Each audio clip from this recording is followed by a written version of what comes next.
My name is Jan Raska and I'm a researcher here at the Canadian Museum of Immigration at Pier 21. Welcome to Pier 21 History. Over the next 5 episodes, we'll touch on what it was like to immigrate to Canada through this important ocean immigration facility. Well, in 2016, we realized that there was a major gap in terms of our knowledge of Pier 21 as a site of immigration, as a former ocean immigration shed. And we realized that we needed to do more research to come up with a better idea, a better understanding of the experience of immigrants coming through the site, but also of the people who volunteered and who actually worked here.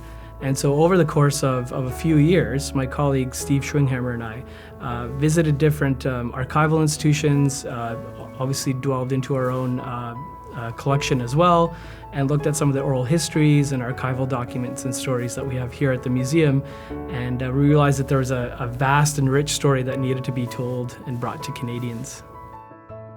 I think what surprised me the most was the diversity of voices. Oftentimes we hear that there's an official narrative in terms of how people come to Canada, what their arrival experience is like. And by looking at, for example, oral histories or stories within our collection, we soon realized that everybody's experience of coming to Canada is quite unique. And in a lot of cases, their actual account or their experience of coming to Canada upends or problematizes what we know officially of the Canadian immigration experience. So I picked this particular reading because I wanted to give people an insight in terms of the personal connections to this former immigration facility.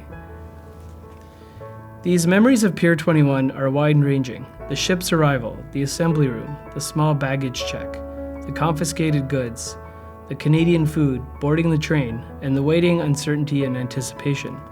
For Canadian soldiers going to war in Europe, and for the families of those who did not come back, Pier 21 hosts a completely different set of memories. We know of these divergent memories from written testimonials, oral history interviews, and information derived from personal objects. Together, they form a key component of this work. We hope to give these memories better context by developing a deeper picture of the history of Pier 21 as a place.